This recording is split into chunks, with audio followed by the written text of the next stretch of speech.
Good morning students. कल के lecture में हमने लोकतंत्र के अर्थ, उसके विशेषताएं, उसके गुण और दोष जो हैं उनको समझने का प्रयास किया था। आज हम शासन का जो दूसरा प्रकार है अधिनायक तंत्र यानी डिक्टेटरशिप, उसके अर्थ और उसकी परिभाषा को समझने का प्रयास करेंगे। हालांकि आज का जो युग है वो लोकतंत्र का युग है और विश्व के अधिकांश राष्ट्र जो है वहाँ पे लोकतंत्र पाया जाता है, लेकिन फिर भी एशिया, अफ्रीका, लैटिन अमेरिका आदि जो महाद्वीप हैं इनके कुछ राष्ट्रों में अभी भी जो है निरंकुश व्यवस्था जो है वो पाई जाती है।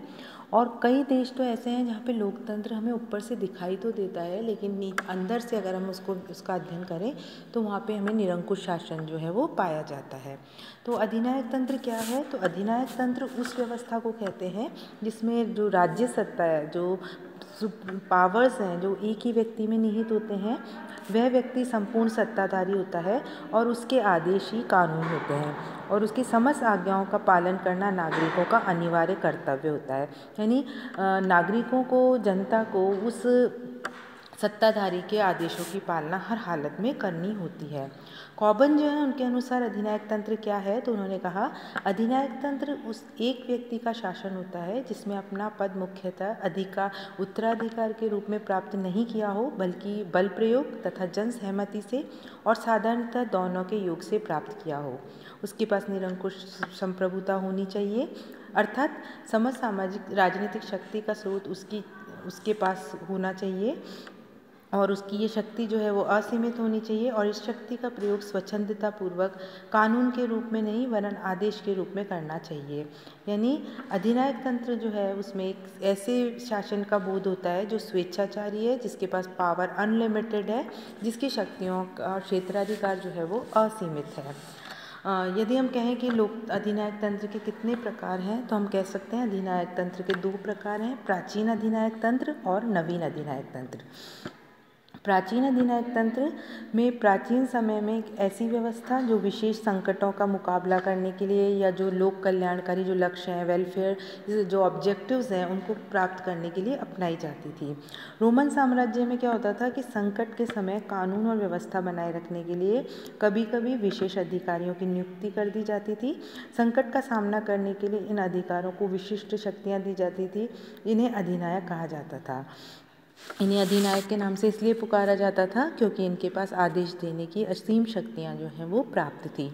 रोम में अधिनायक को संकट का सामना करने के लिए सर्वोच्च शक्ति सौंप दी जाती थी और संकट समाप्त होने पर अधिनायक का पद भी समाप्त हो जाता था।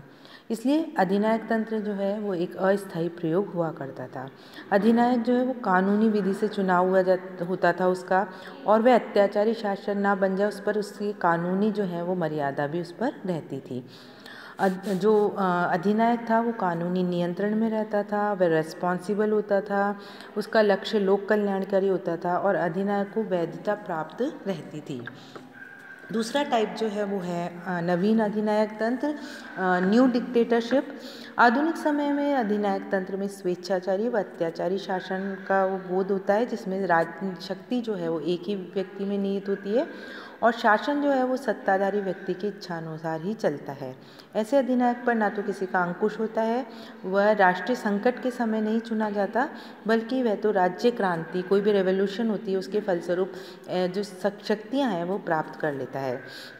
उनकी राजनीतिक शक्ति का आधार जो है शक्ति और बल प्रयोग होता है, ना तो वो रिस्पॉन्सिबल होते हैं किसी के प्रति। और अधिनायक तंत्र में संपूर्ण शक्ति जो है वो एक ही व्यक्ति में निहित होती है और वह स्वयं को राज्य का मूर्त रूप समझता है।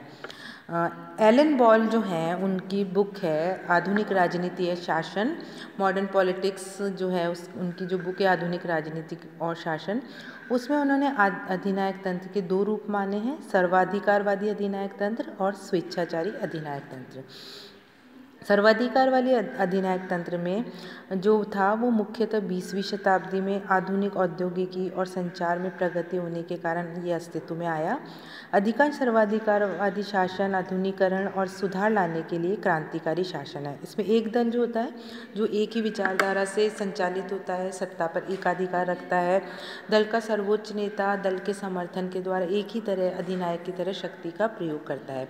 ऐसी सर्वाधिकारवादी जो व्यवस्थाएं हैं उनका एग्जाम्पल है स्टालिन में रूस का स्टालिन, जर्मनी का हिटलर और इटली का मुसोलिनी। पूर्वी यूरोप में भी साम्यवादी देश जो हैं कुछ वर्ष पूर्व तक वस्तुतः सर्वाधिकारवादी राज्य ही थे। तो एलन बॉल जो हैं उन्होंने बताया कि सर्वाधिकारवाद जो वादी व्यवस्थाएं होती है उसके कौन कौन से लक्षण हैं। इसमें क्या होता है कि व्यक्तिगत और सामाजिक गतिविधि के सभी पहलुओं से सरकार राजनीतिक रूप से संबद्ध होती है। एक ही दल राजनीतिक और विधिक रूप से प्रभावी होता है। सैद्धांतिक रूप से ही सुस्पष्ट विचारधारा होती है जो उस व्यवस्था के अंतर्गत संपूर्ण राजनीतिक सक्रियता का विनियमन करती है। न्यायपालिका तथा जनसंपर्क के साधनों पर सरकार का कठोर नियंत्रण होता है और जनता के भाग लेने और जनता की स्वीकृति से शासन का वैधीकरण या उसको लेजिटिमेसी जो है वो प्राप्त होती है।